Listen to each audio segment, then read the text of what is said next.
ಪಾಯಿಂಟಿಗೆ ಅದರಿಂದ ಆಕ್ರಮಣ ಮಾಡ್ತಾನೆ. ಆ ವಿಲ್ಲನ್ನು ನೋಡಿ ಆ ಕ್ರೊಕೊಡೈಲ್ ಅಲ್ಲಿಂದ ದೂರು ಓಡೋಗ್ಬಿಡುತ್ತದೆ. ಮತ್ತು ಆ ಬಿಲ್ಲಿನಿಂದ ಆ ದ್ರೋಣಾಚಾರ್ಯರ ಕಾಲಿಗೆ ಯಾವುದೇ ರೀತಿ ಹಾನಿಯಾಗುವುದಿಲ್ಲ, ತುಂಬ ಸೇಫ್ ಆಗಿರ್ತಾರೆ. Such was Arjuna's skill.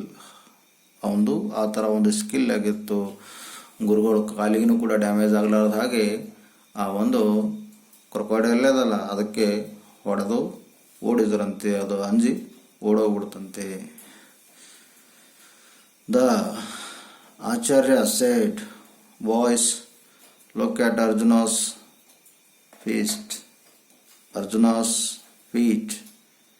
His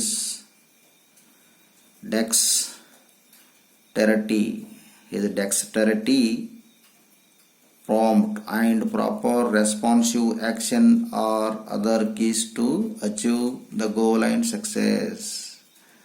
ನೋಡ್ರಿ ಬಾಯ್ಸ್, ಆ ಒಂದು look at Arjuna's feet. ಇಲ್ಲಿ ಫೀಟ್ ಅಂದರೆ an achievement that requires great courage or skill or strength. ನೋಡ್ರಿ ಆ ಒಂದು ಅರ್ಜುನಂದು ಸ್ಟ್ರೆಂತ್ ಅನ್ನೋದ ನೋಡ್ರಿ ಹೇಗಿದೆ, ಮತ್ತು ಪ್ರಾಂಪ್ಟಾಗಿ ಸರಿಯಾಗಿ ಟೈಮಿಗೆ ತಕ್ಕಂತೆ ಹೇಗೆ ರೆಸ್ಪಾಂಡ್ ಮಾಡ್ದ, ಯಾವ ರೀತಿ ಆ್ಯಕ್ಷನನ್ನು ತೆಗೆದುಕೊಂಡ. ಹೀಗೆ ಅರ್ಜುನನ ಥರ ನೀವೆಲ್ಲ ಇರಬೇಕು. ಒಂದು ವೇಳೆ ನೀವು ಜೀವನದಲ್ಲಿ ಏನಾದರೂ ಅಚೀವ್ ಮಾಡಬೇಕು, ಸಾಧನೆ ಮಾಡಬೇಕು, ಸಕ್ಸಸ್ ಆಗಿರ್ಬೇಕಂದ್ರೆ ಈ ರೀತಿ ಅರ್ಜುನನಂತೆ ನೀವು ಕೂಡ ಬೆಳಿಬೇಕು. ನೀವು ಕೂಡ ಅರ್ಜುನನ ಹಾಗೆ ನಿಮ್ಮ ವ್ಯಕ್ತಿತ್ವವನ್ನು ಬೆಳೆಸ್ಕೊಳ್ಬೇಕು ಎನ್ನುವಂಥ ಮಾತು ದ್ರೋಣಾಚಾರ್ಯರು ತಮ್ಮ ಬಾಯ್ಸ್ಗಳಿಗೆ ಹೇಳ್ತಾರೆ.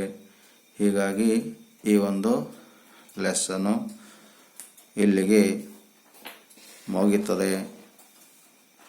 So thank you all.